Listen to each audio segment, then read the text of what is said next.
तोरा अब का कही। अरे बताइबू तबे ना हम जाना। सौ के कहीं से माथ जब झारा। अच्छा पाउडर क्रीम दिया सारा। अरे ये कैसे हो? सौ के कहीं से माथ जब झारा। पाउडर क्रीम दिया सारा। तबे नु हम जनानी का हो?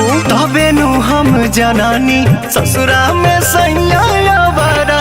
तबे नु हम जनानी ए सखी सैया बारा।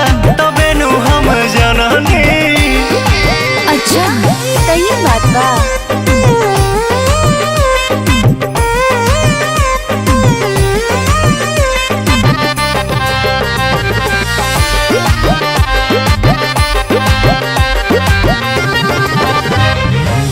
नैहर से मिलन सामान सब सिंगार के।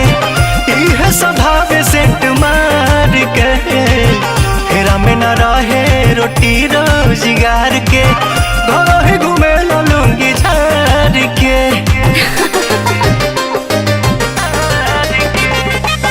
नैहर से मिलन सामान सब सिंगार के।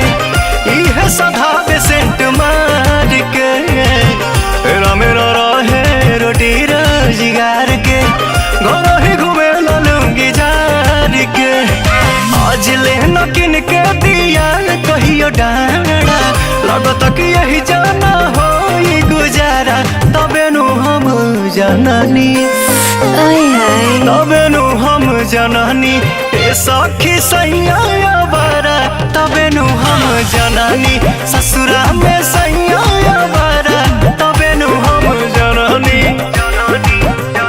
अरे तार मरद तो बड़ा मिजाजी बड़न हो। चुप रहा तू का जानबो।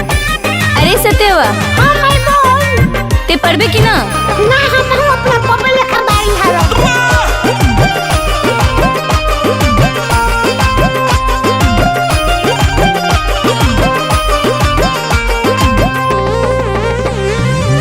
पूछला पकहे कि हाँ बीए पास हो। खेलला बगीचे में तास हो। अपने मर्द पे न बाट विश्वास हो। सब धन करता नास हो। तो सुधार दा कैसे भइले रहा। पूछला पकहे हाँ बीए पास हो। खेलला बगीचे में तास हो। अपने मर्द पे न बाट विश्वास हो। सब धन करता नास हो। अरुण बिहारी पवन मन बिगाड़ा। रानू दीपक संगे घूमे यारा। तबे नु हम जनानी ओहो सब संगत के दोस्त बा। तबे नु हम जनानी ससुरा में सैया बारा। तबे नु हम जनानी ए सखी सैया बारा। तबे नु हम जनानी।